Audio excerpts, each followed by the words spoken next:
Okay, welcome. It's 10:30 in the morning, and today I'm going to put on my slow cooker again, and I'm going to make a meat pie today.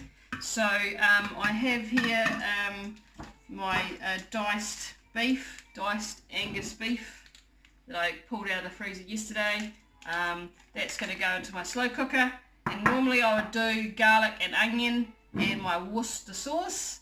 I've run out of onions, which is very annoying, so I'm going to use spring onions. They're still an onion.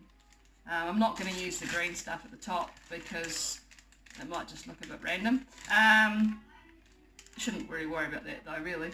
And I'm going to cut that up, tuck it into my slow cooker with a little bit of salt, not much salt because Worcester sauce has got salt, but a bit of salt and pepper, onions, garlic, meat, and I'm going to let it cook on low for about 6 hours or on high for about 4 hours.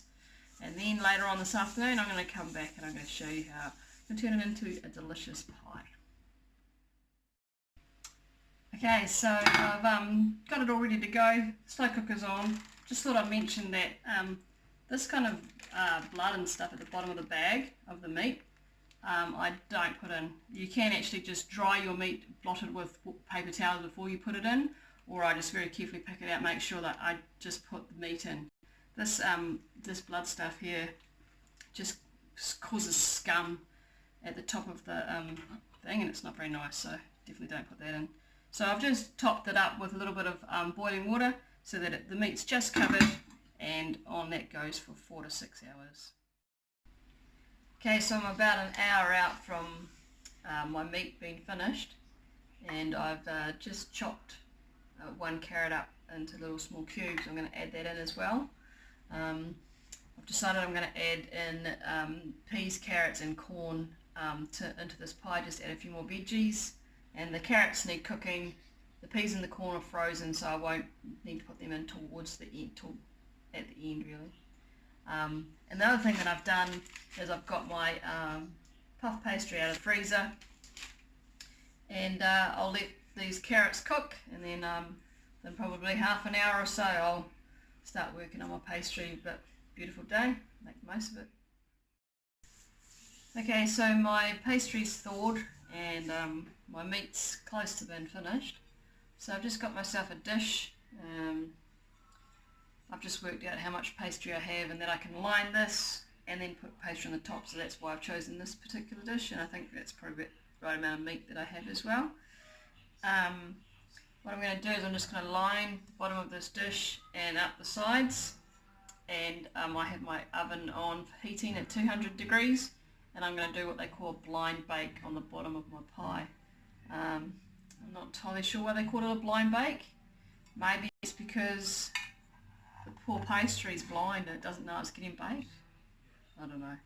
So basically a blind bake is where I put the pastry in the dish, and I'm going to cover it with baking paper, and you can hold it down with something if you need to so that it doesn't go off when it's cooking, and then then I'll cook it with that on top.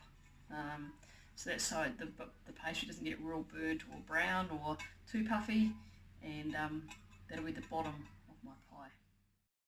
Okay, so I've just put my pastry in and I've pushed it down, and you can see that I've pricked it with my knife, and that's just to stop it from puffing up, allows the heat to escape. And I've got here some baking paper. I'm just going to cover it with baking paper, and I'm going to get a oven-proof little, you can use a cup or whatever, just to hold the paper down. It's going to go into the oven, 200 degrees for 10 minutes. Okay, so while the pastry's in the oven doing a blind bake, I've just got here a cup with 2 or 3 tablespoons of flour in it and a little bit of cold water. I'll mix it up to make my thickener, and I'm going to put that into the slow cooker and thicken up the meat. It tastes nice. I gave it a little bit of a try and just added a little bit more salt, but other than that the flavouring's nice. If you got home late from work and you didn't have much time to do this, you probably wouldn't want to put the thickener in when it's still in the slow cooker. You'd want to transfer it to a saucepan, and so that you can thicken it really quickly, because it'll probably take about 20 to 30 minutes in the slow cooker to thicken, whereas on the stove top it'll take like 5 to 10 minutes maximum. So if you haven't got much time, then just transfer it, but today I've got a little bit more time, so this is going to go in the slow cooker and it'll thicken up. If I need to add some more, then I'll do that. Okay, so I've thickened up my meat mixture, and I'll show in a minute, but while I was doing that I just used the back of my spoon to break the chunks of the meat up, because the meat's all soft and yum, and I've just broken those chunks up so that it becomes more of a meaty gravy mixture ready for the pie. And also I've just decided what to have with our meat pie. Last night I got a potato ready that I didn't need, and so instead of throwing away, I had already kind of cut it and stuff. So I just popped it in a saucepan with cold water, and you can add a little bit of salt if you want to, and that just stops it from going brown and going off. And I'm going to use that tonight to make some mashed potatoes. So just a tip to not waste your, or I could have used it to make my potato starter potentially as well. So yeah, waste not, want not. And I'm just about to pull my my pastry out of the oven. It's been in there for 10 minutes, and I'll show you what it looks like. Okay, so I've just pulled this out of the oven, and I just popped those things in there to keep it down. I'll pull them off. And basically, I mean, it's still going to be like quite a light colour. It's just cooked it so that it's not raw anymore. And I'm going to let that cool down, and then the meat mixture's going to go in there, and then I'm going to cover it with pastry as well. So that's just to give it a bit of a head start so you don't get a soggy bottom. Okay, so just showing you what this looks like. So yeah, it's thickening up nicely, but any big chunks, what I just do is just grab it against the back of the spoon and then just push it against the side like that, and you can see that most of my chunks of meat are now a lot smaller. There we go, there's one, just push it against the back of there, and that's looking pretty good. I'm going to add some frozen peas and corn to this right at the end, because they don't need to cook, they just need to thaw basically, and it's going to go in the oven anyway. So okay, so I have my meat here thickened up really nicely. I'm going to just take this off the slow cooker, and I'm going to add, I'm not sure if you can see or not, just going to add some peas and some frozen peas and frozen corn and give that a stir up, and then I'll show you what it looks like. Then it's going to go into my pie ready there. Okay, so you can see that that's actually that's thickened up quite nicely, and I've tasted it, I've seasoned it, and it tastes good. So I'm going to tip that into the pie dish. Okay, so I'm just going to tip this into here. Couple of options here. You could have used mince, made a mince pie. You could have whoa, that looks good. You could put it into small pie dishes, and potentially you could have mashed potatoes and put on the top and have a potato top pie.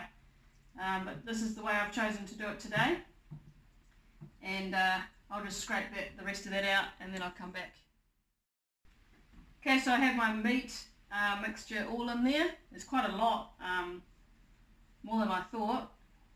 Potentially what I could do is I could put a layer of cheese in there, make a steak and cheese pie,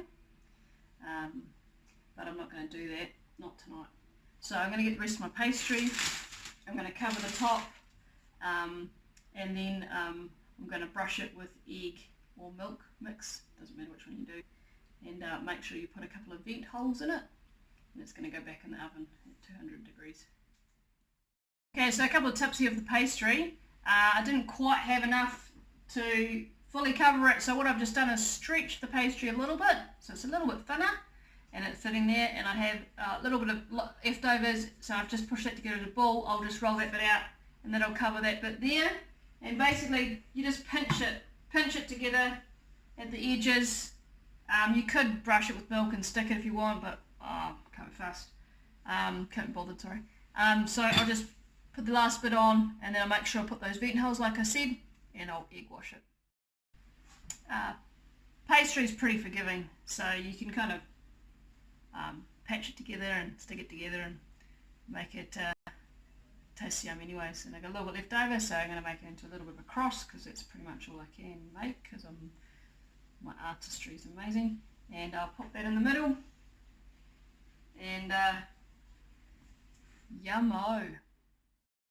So just to do a wash on the top with my paintbrush, you could use egg, beaten egg, but it's too much of a hassle. I can't bother. I'm just going to use milk. I don't know what the difference is. I don't know whether one creates a more of a golden colour or what, but milk seems to be a lot easier to do. Potentially what I could do is I could put some, I don't know, sesame seeds or something on the top or whatever, but I'm just going to keep it pretty basic tonight. Already the meat's already cooked. The base is close to being cooked, so really this only needs about 10 to 15 minutes in the oven, and you can judge it by how brown it is. It's not going to take very long at all. So yeah, dinner's pretty much close to being served. Okay, so I've just pulled my pie out of the oven. It's looking pretty delicious and brown and crispy, golden. I'm going to serve that up, and I've got some broccoli that I've fried off, and I've also mashed some potatoes. I don't know really why I need potatoes to go off this, but more probably just to feed the other members of the family. But again, this is a nice cheap meal. It didn't take too much to prepare. My pastry cost, I think it was like $2, $1.99.